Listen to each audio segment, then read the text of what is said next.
Why should you be afraid of taking risks and pursuing something meaningful? Well, you should be more afraid of staying where you are if it's making you miserable. The first thing you want to do is dispense with the idea that you get to have any permanent security outside of your ability to contend and adapt. You're paying a price by sitting there being miserable. You might say, well, the devil I know is better than the one I don't. But don't be so sure of that. The clock is ticking, and if you're miserable in your job now and you change nothing, in 5 years, you'll be much more miserable and a lot older. It might seem like a luxury to pursue what is meaningful, especially if you have mortgages, children, and loans. But it's not just about pursuing happiness, it's a moral obligation to pursue what you find meaningful. This pursuit isn't easy and might require sacrifice. If you need to change your job and have responsibilities, you don't just get to walk away scot-free.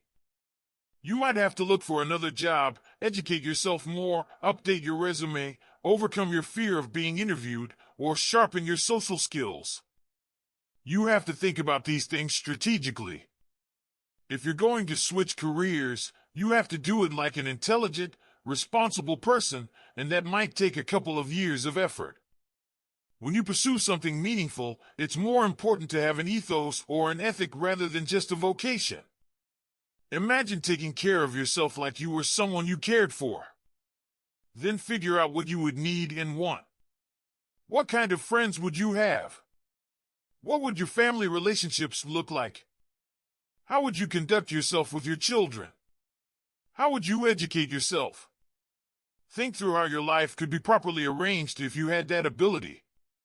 Then you can aim at that. If you posit a goal and work towards it, you will move towards it, even if the goal changes along the way.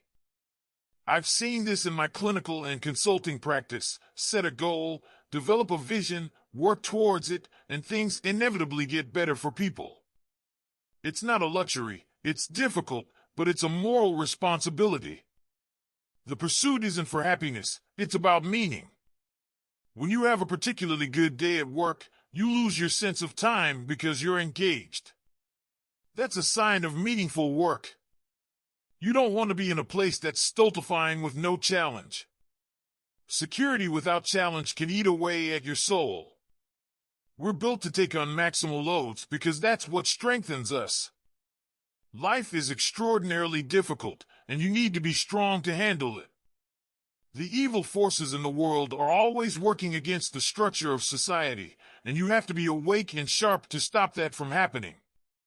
You have to educate yourself, know your history, know how to think, read, speak, aim, and be willing to take on the troubles of the world. Despite the fact that life is a tragedy tainted by malevolence, the human spirit can thrive under these conditions. Our capacity to deal with catastrophe and transcend malevolence is more powerful than those realities. Fundamentally, we can set things right and defeat evil. The antidote to the catastrophe of life is to take on the responsibility voluntarily. When you decide to take on all that voluntarily, the catastrophe justifies itself in the nobility of your striving.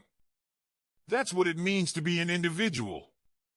We need hierarchies of competence.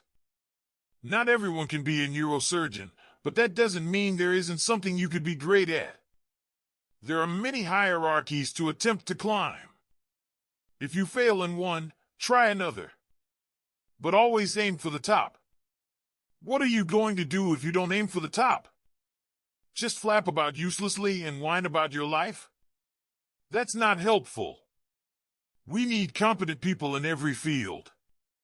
We need the best plumbers, contractors, carpenters, and lecturers. We need to reward competence so that the best continue to excel. Our hierarchies of competence are reasonably functional and valuable. We need to know who the competent people are and reward them.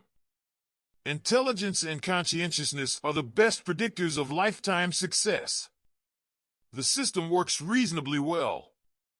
We need to encourage young people to aim for competence and excellence in whatever they do.